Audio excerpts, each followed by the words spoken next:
What's up, y'all? It's Forward Fabian, the kid Big Boss Fabo. I'm back with a Queen reaction. We have a Queen interview from Brussels in 1979.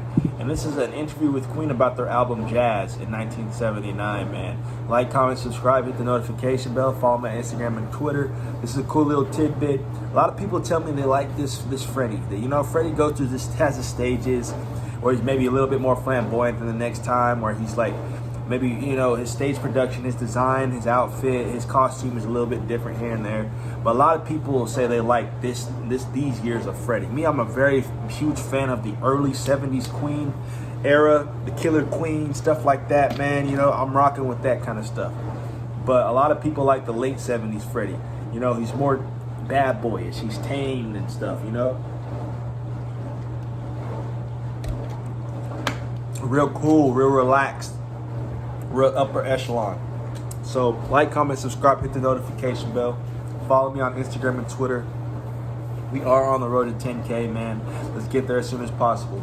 So let's get into this, man. I'm watching an interview with headphones this one time because, as you can hear, my dishwasher is going off in the background. I don't want to deviate with the sound too much for you guys. So with that being said, man, I'm putting headphones on for this interview. The live show is the lifeblood of what we do in many ways, because we're probably one of the few groups in the world at the moment who spend a lot of time recording and touring, and we try and put an equal emphasis on the two. Yeah. So we spend anything up to 3 months making one album, which everybody thinks is a long time, but we then come out and get down there and just play the stuff to our audience, and that's the time when we get the feedback, I suppose. So it's always a kind of exciting time when you just finished an album project and you go out and take it on the road and put the new songs on stage and see what people think of them. And we're very lucky in that people tend to understand what we do, and we don't feel that we have to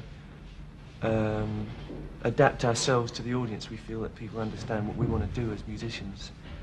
So, excuse me. Queen had a unique perspective on how they approach their music, their live show, and their album material. They really specifically recorded in a certain way that wasn't, you know, mirrored in an album, in a live performance.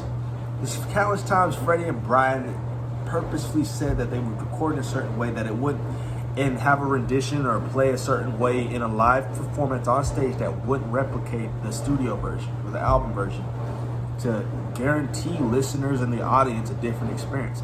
That's just thinking in a different realm. Artists don't do that. Artists ain't normally knowing that, you know, the album material sound this way, and in my live performance I want to generate a different experience. I may, you know, hit certain different notes and reiterate a song in this form. Like, artists ain't doing that nowadays. These guys took pride in that, and that's a different beast, man. I tell you, like, I talk to you guys all the time about different facets of artists and different levels. There's levels to this game that separates the fishies from the sharks, you know what I mean? And I just really appreciate this level of artistry, man. Like, this is the type of stuff I think about, you know? These are masterminds. These aren't just guitarists or band members, you know? Queen, man, I'm telling you. We're in a fortunate position.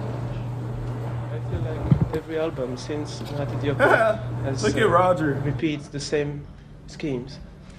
Really? Oh, what are you saying? I don't agree. No, I don't agree. I would say Day at the Races does and was meant to. News of the World, our last album, I think it's very different, totally different to both of those.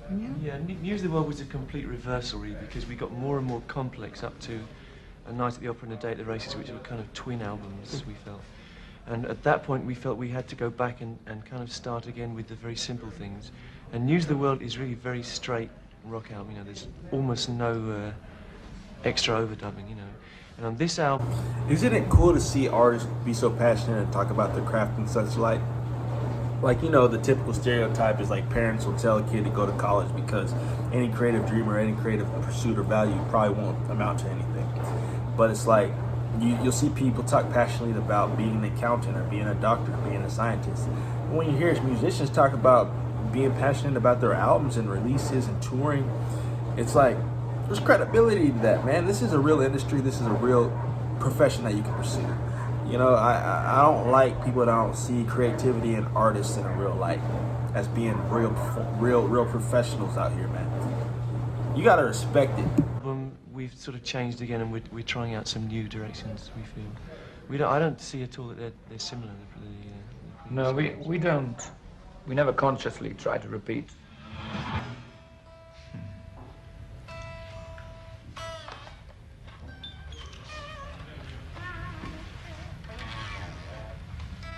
It's a strobe which lights up a disc which has a lot of stripes on it, and when you're exactly in tune, the strobe works in such a way that it appears to be stationary.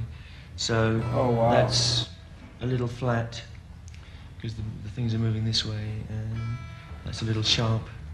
So if it's in tune, they stay like that. It's a very useful device because you can do it with noise around. It's a problem with the guitars, and it's a problem with the people also, because you get hot and you sweat and then you come off and it's really cold and you get cold in the head or something, you know. Interesting. Nearly every night you need to be very physically on top, I think. You have to be very, very fit. If you go a little bit underneath and you're on the tour, that's it, you know. Everything's a problem. You know what I mean? Yeah.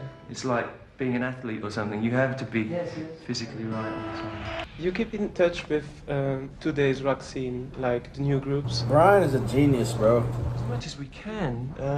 We're not in our native country very much these days. We're generally either touring or recording, and we do both of those things outside England now, so we're probably less in touch with Britain than we were. But we listen as much as we can to the new people, yeah. Is there any group you like? I thought you were going to ask that. Go on, name a few. We'll think of it. Like, oh yeah, I could name a few. Like Devo or Talking Heads. Yeah. Oh yes, Interesting. two good ones. I think. Kraftwerk. No, not for me. No. You guys, Public Image. They don't know who those bands are. They're capping with you guys, bro. They don't know who they are. Come on, cuz. No, the album is terrible. Yeah. Yeah, terrible album. Very disappointing. Yeah, many punk musicians say hard things about groups, superstar groups like you are. Yeah. But they're very inexperienced. It's very hard to say these things when you haven't played that many shows, you know. It's called jealousy. Especially But that happens all the time. I mean, when we started, we were jealous of... who were we jealous of? Led Zeppelin. Were we? Yeah. Yeah, we wanted to be there. It's sort of goal that you want to reach, you know, and then it's all healthy. I think it's really talking about a fashion. It was a fashion at the time, and it was a useful vehicle for people to make a noise. You know, if you say we're very much against what is going on at the moment, and I mean, in my opinion, most of what actually happened in the punk thing was a reversal, going back to the kind of thing which we had developed from. You know, I think it's more of a fashion than an actual musical development, I would say. Sometimes you've been badly treated by the rock press. Very badly back home. Abused. They don't like us, we don't like them. A lot of people spend their time making up good things to say to the press and don't go out and work. They don't play rock and roll. They just do interviews most of the time and make a few records. But we just tour and record and work. In fact, we're wonderful people.